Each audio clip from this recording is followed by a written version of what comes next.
देखो सबसे पहले एक छोटे से इक्वेशन देखो, quadratic x square plus 7x plus 12। मान लो ये क्वाड्रेटिक इक्वेशन है, इसका आपको फैक्टराइज करना है क्वाड्रेटिक फॉर्मूले से। क्वाड्रेटिक फॉर्मूला क्या होता है? Minus B plus minus under root B square minus 4ac upon 2a। तो इसको चेक कर लेते हैं। ए की जगह पे क्या लिखा हुआ है? 1, बी की जगह 7 और सी की जगह 12। अगर आप जनरल फॉर्मेट देखो क्वाड्रेटिक इक्वेशन का तो ये होता है a x square plus b x plus c. तो ए बी सी तीनों की वैल्यू हमें मिली। अब क्वाड्रेटिक फॉर्मूले में पुट कर दिया तो क्या मिलेगा? देखो -7 plus minus under root B square कितना हो जाएगा? 49। 4ac कितना हो जाएगा? 48। तो आंसर कितना आएगा? -7 प्लस -1 अपॉन 2। यानी x की दो वैल्यू आई। अगर प्लस साइन रखते हो तो -7 प्लस 1 आएगा, और अगर माइनस रखते हो तो -7 माइनस 1 आएगा। तो ये आ जाएगा -3 और ये आएगा -4। तो ऐसे क्वाड्रेटिक फॉर्मूले से रूट निकालते हैं। लेकिन अगर कुछ ऐसा हो कि यहाँ बी स्क्वायर माइनस 4ac की जगह पे कोई नेगेटिव टर्म लिखी हो, ठीक है, कोई नेगेटिव टर्म लिखी हो, मान लो ये ऐसा होता 13 होता, ठीक, तो फिर कितना आता? 52 हो जाता 4ac करके 52, और फिर रूट में एक नेगेटिव टर्म आती। तो इस दिक्कत को सोल्व करने के लिए आया आयोटा। आयोटा का मतलब है एक्सपोनेंशियल कॉम्प्लेक्स नंबर, ठीक है। आई की क्या वैल्यू होती है? √-1, ठीक है। अब देखो कैसे रूट से फायदा होता है इसमें। मान लो √-3 है, अब ये पता चला हमें एक कॉम्प्लेक्स नंबर है, तो कैसे करेंगे इसमें? इसको ऐसे देखेंगे कि ये √-1 और √3 का मल्टीप्लीकेशन है, जो कि लिखा जा सकता है। और √-1 की वैल्यू क्या होती है? आई। तो इसको रिप्रेजेंट करेंगे √3i से। तो ये होते हैं इमेजिनरी नंबर, ठीक है। अब कॉम्प्लेक्स नंबर क्या होता है? अगर रियल नंबर, जो हमारे रियल नंबर होते हैं यानी कि जिनमें रूट में पॉजिटिव आता है, और इमेजिनरी नंबर, दोनों को अगर ऐड कर दे तो बनता है कॉम्प्लेक्स नंबर। कॉम्प्लेक्स का मतलब जिसमें बहुत सारी चीजें हों। तो कॉम्प्लेक्स नंबर क्या है? Pair of real and imaginary number. देखो लिखा हुआ है पेयर ऑफ रियल, ठीक है, और इमेजिनरी नंबर। कैसे शो कैसे करते हैं उसको? z इक्वल्स टू होता है x प्लस आई वाई, जिसमें ये x एक रियल नंबर है और ये जो y है वो एक इमेजिनरी नंबर है, इसलिए i के साथ में लिखा हुआ है। और z को क्या बोलेंगे? z is a complex number. इतनी बात समझ आ रही है? जी सर, जी सर। इसको ऐसे भी दिखाया जा सकता है कि मान लो ये लिख दिया कॉम्प्लेक्स नंबर है 2,3, तो हम क्या करेंगे? x की वैल्यू 2 और y की वैल्यू 3 लेंगे, तो z कैसे बन जाएगा? 2 + 3i। तो यही इसमें समझाया गया कि आगे ऑर्डर्ड पेयर की फॉर्म में भी लिख सकते हैं, इसमें भी कोई समस्या नहीं है, ठीक है। तो रियल नंबर ऑफ z, अगर हम ऐसा लिखें कि z का रियल नंबर क्या है? वो x है, और इमेजिनरी नंबर क्या है? वो y है। तो बस यही है, घुमा फिरा के ही बात। अब देखो नेक्स्ट, अगर दो कॉम्प्लेक्स नंबर को ऐड कर दें तो एक कॉम्प्लेक्स नंबर ही तो बनेगा, कोई दिक्कत थोड़ा ही आएगी। देखो मान लो ये लिखा हुआ है 2 + 3i, इसमें आपने 3 + 2i को ऐड कर दिया, तो 3 में 2 ऐड होगा 5 बनेगा, और ये कितना बन जाएगा? 5i। तो रहेगा तो कॉम्प्लेक्स नंबर, तो इसलिए लिखा हुआ है sum of two complex number is always a complex number, ऐसे होता है। फिर प्रोडक्ट ऑफ टू, अगर प्रोडक्ट कर दे तो वो भी एक कॉम्प्लेक्स नंबर ही होगा, बस इसको ध्यान रखना। सिंबल आई का क्या मतलब होता है? आई का मतलब मैंने बता ही दिया क्या होता है, √-1। अगर आई स्क्वायर की वैल्यू निकालो तो क्या होगी? -1 होगी, क्योंकि दो बार मल्टीप्लाई हो जाएगा ना √-1। अगर आई की क्यूब हो जाए, मान लो ये तो 2 था, 1 2 और 3, आई क्यूब हो जाए तो क्या होगा? -i आ जाएगा, ठीक है। आई की पावर 4 हो जाए तो क्या होगा? 1 आ जाएगा। तो ये आपको वैल्यू निकालनी आनी चाहिए। आई की वैल्यू √-1, आई स्क्वायर की वैल्यू -1। बस दो पता हो, बाकी तो खुद निकाल लोगे सारे। Difference of two complex number तो बड़ा आसान है ये भी डिफरेंस करना, कोई भी अपने दिमाग में सोचो और उसको सबट्रैक्ट कर दो। फिर उसके बाद है डिवीजन, ये इंपॉर्टेंट है। दो कॉम्प्लेक्स नंबर का डिवीजन कैसे कैसे होता है? देखो z अपॉन एक दूसरा कॉम्प्लेक्स नंबर लिया, z डैश, उसका कॉम्प्लेक्स करना है। तो इनको रियल एग्जांपल से समझोगे तो ज्यादा बढ़िया और लॉन्ग टर्म के लिए दिमाग में फिट हो जाएंगे। जैसे लिखा हुआ है 2 + 3i और एक दूसरे कॉम्प्लेक्स नंबर से डिवाइड कर दो, तो क्या करेंगे, डिवाइड तो कर दिया, लेकिन समस्या क्या आई है कि i कभी भी डिनोमिनेटर में नहीं होना चाहिए। क्यों? क्योंकि i एक रूट वाली वैल्यू है, रूट कभी अपॉन में रहता है, तो उसके लिए करेंगे रैशनलाइजेशन। यानी जब भी कुछ ऐसी कंडीशन हो डिवाइड वाली, तो हमेशा ध्यान रखना बिना रैशनलाइजेशन के वो अधूरा ही रहेगा। ठीक है, तो रैशनलाइज करेंगे, क्या आएगा, 2 - 4i + 3i और 3 2 6 बन जाएगा, अपॉन 1 का स्क्वायर तो 1 आ जाएगा और -2i का होल स्क्वायर, तो 2 और 6 कितना बन जाएगा, 8 - i 1 -2i का होल स्क्वायर क्या बनेगा, +4 बन जाएगा। समझ आ रहा है ना भाई कैसे कैसे बन रहा है? जी सर। 8 - i/5 इस तरीके से आ जाएगा। तो अगर सिंबलिकली हम रिप्रेजेंट करें तो ऐसे इस तरीके से दिखा जा सकता है, लेकिन इसका कोई मतलब नहीं है, आपको बस क्वेश्चन सोल्व करना आना चाहिए, इस पे बुक नहीं छापनी है। देखो, modulus and argument of complex number, ये भी बड़ा आसान सा टॉपिक है। मॉडुलस कैसे निकालते हैं, जैसे मान लो z = x + i/y है, आपको इसका मॉडुलस चाहिए, मॉडुलस का ही सिंबल होता है, तो क्या करेंगे, रूट में दोनों का स्क्वायर कर देंगे बस, इसी को कहते हैं मॉडुलस। ठीक है, तो मॉडुलस ऐसे निकलता है। आर्गुमेंट कैसे निकलता है, आर्गुमेंट क्या, अच्छा इसको r से भी रिप्रेजेंट करते हैं, ध्यान रखना, मॉडुलस को r से भी रिप्रेजेंट करते हैं और आर्गुमेंट को थीटा से रिप्रेजेंट करते हैं। थीटा कैसे निकलता है, मान लो देखो ऐसे होता है ना, अगर पोलर फॉर्म में देखें तो x की वैल्यू क्या होती है, r cos थीटा। अगर सर्कल के लिए बात करें, ठीक है, अभी अभी पढ़ गया है r cos theta sin theta, तो कंपैरिजन करो, r cos थीटा किसके बराबर है, x के, और r sin थीटा किसके बराबर है, y के। दोनों को अपॉन में रख दिया, r से r कैंसिल, tan थीटा किसके बराबर आया, y, तो थीटा किसके बराबर आया, tan इनवर्स y/x के आया। बस ये ध्यान रखना, जब आर्गुमेंट निकालने के लिए आएगा तो यानी थीटा पूछ रहा है, और जब मॉडुलस निकालने के लिए आएगा तो r पूछ रहा है। ठीक है भाई? जी सर।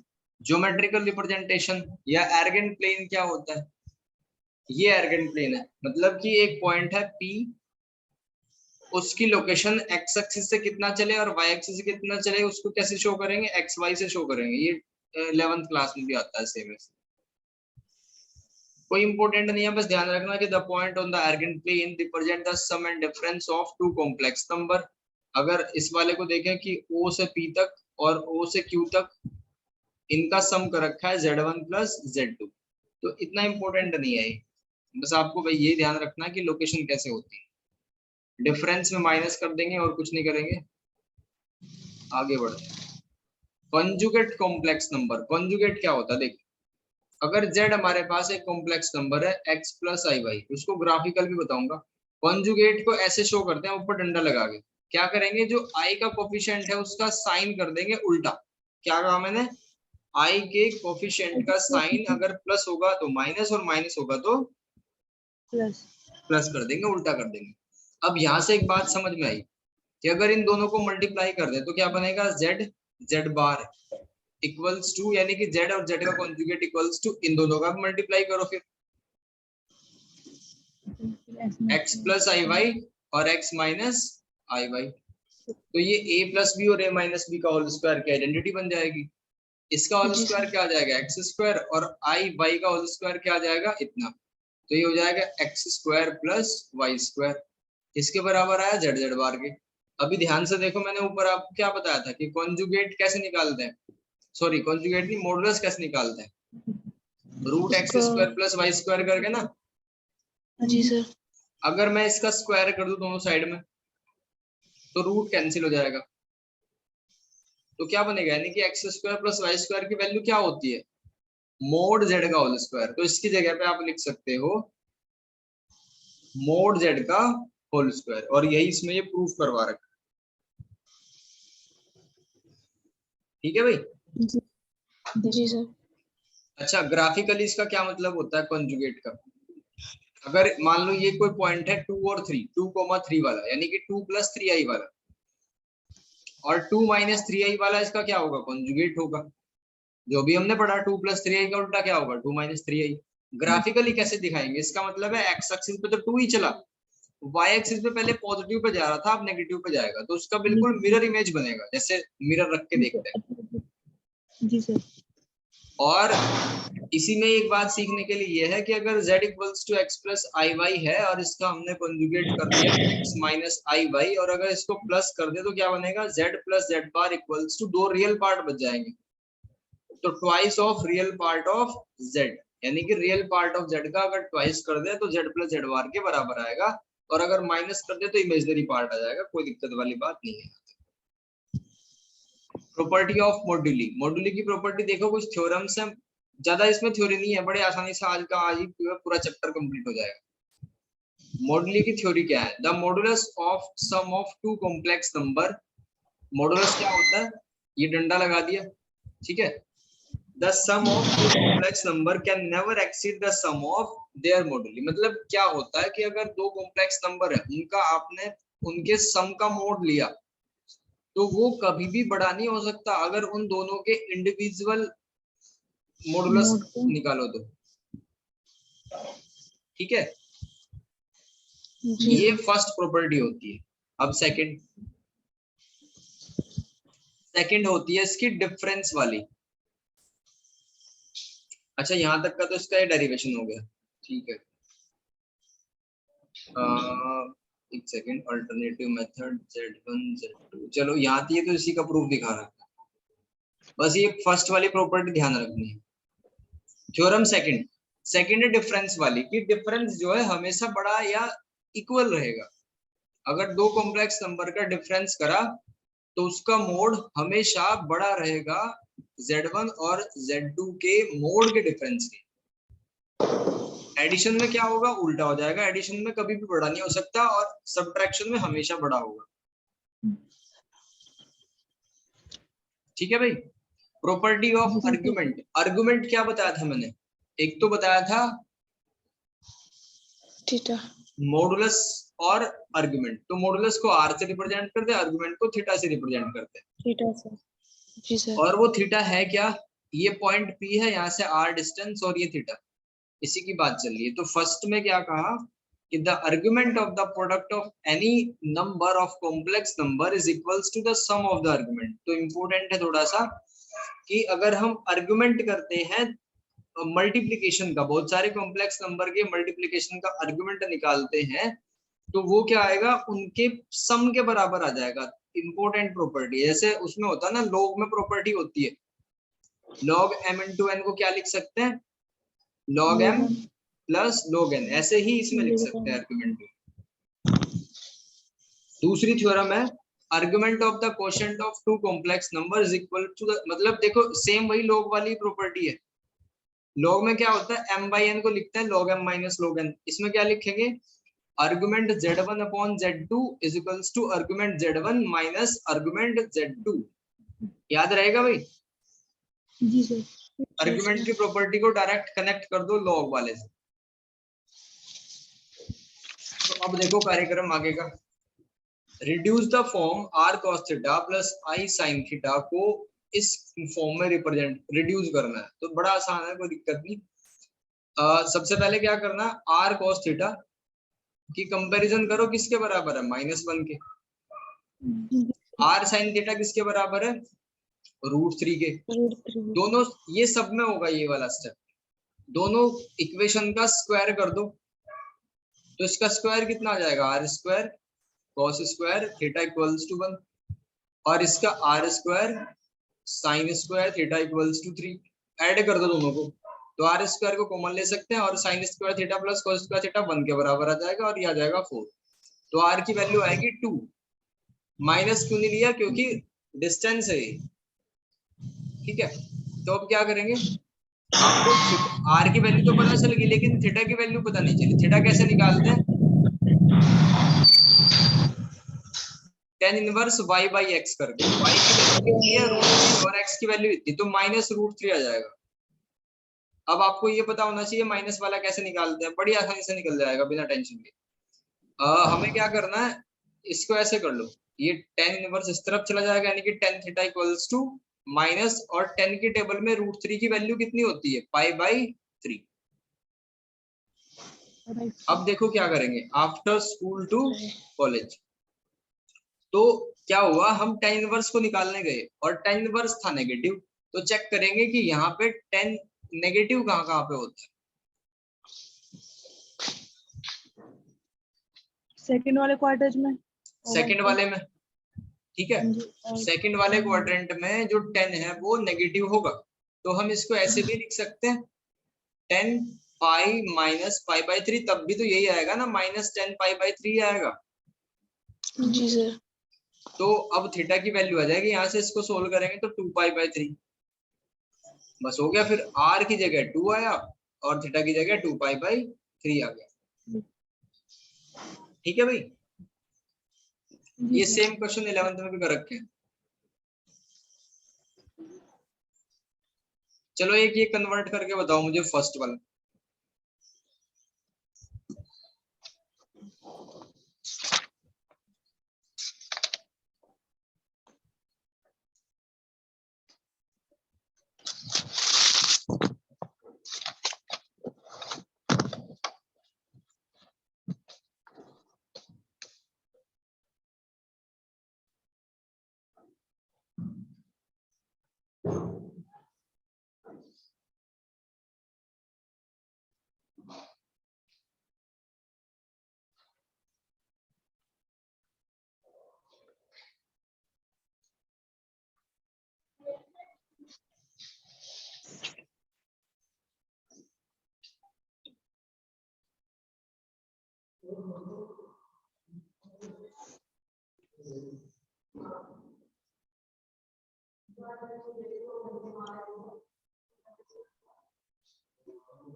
हो गया सर।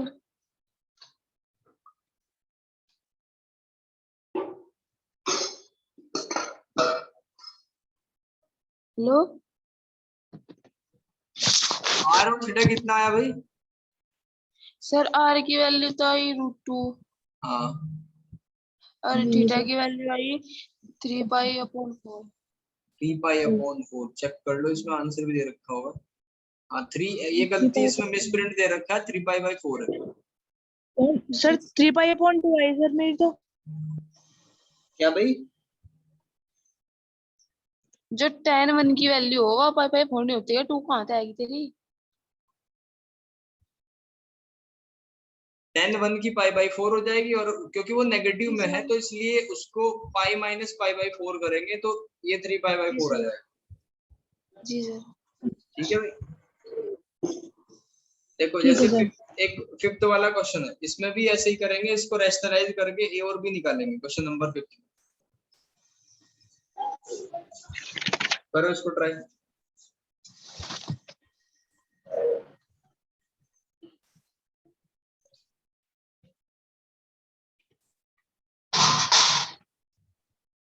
इसको 2 + 3i से ऊपर और नीचे मल्टीप्लाई कर देंगे, और सेम क्वेश्चन थर्ड भी ऐसे ही होगा, इसमें भी रेशनलाइज करके कंपैरिजन करके रख देंगे। चलिए क्वेश्चन बता देते हैं। हाँ जी बताओ, जरूर कोशिश करेंगे।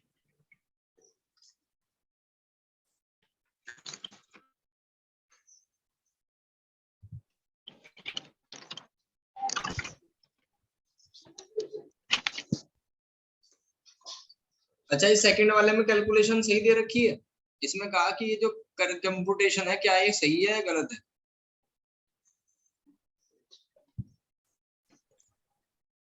ऐसे ही आता है क्या, -√2 को -√3 से मल्टीप्लाई करके √6 या कुछ और आएगा, ये पूछा।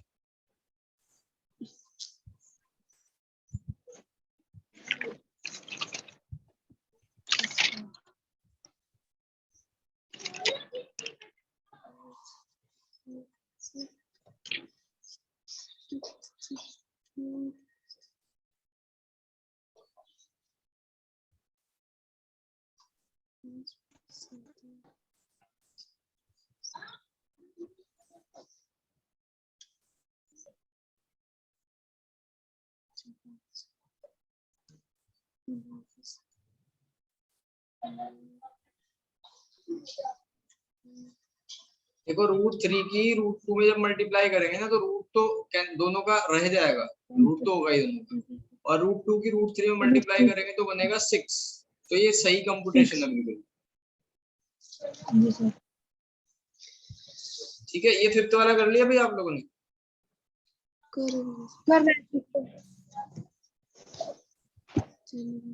5 + 7i अपॉन 2 - 3i, ये a + ib के बराबर है,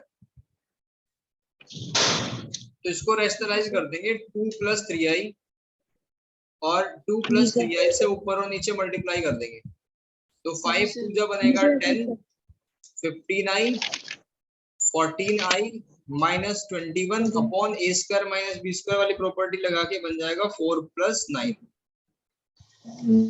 तो ये आ जाएगा 19i - 11/13। अब आपको a और b की वैल्यू बतानी है, तो इसको इसी फॉर्म में लाना पड़ेगा, a + ib की ही फॉर्म में। तो कैसे करेंगे, -11/13 और +19i/13, ऐसे अलग अलग करके लिख देंगे, तो a की वैल्यू और b की वैल्यू पता चल गई। ठीक है भाई, देखो जस्ट सिक्स्थ वाला क्वेश्चन है, इसमें कैसे करेंगे। सिक्स्थ वाले क्वेश्चन में आपको सिर्फ इतना करना, अपनी मर्जी से 2 कॉम्प्लेक्स नंबर मान लो कोई भी, ठीक है, 2 कॉम्प्लेक्स नंबर मान लो और उसको इसमें पुट कर दो, तो देखो लेफ्ट हैंड साइड बराबर राइट हैंड साइड आ रही है। सबसे आसान तरीका होता है, कुछ भी मान लो अपनी तरफ से, 2 + 3i और 7 - 4i, ऐसे कुछ भी मान लो, रखो और आंसर आ जाएगा।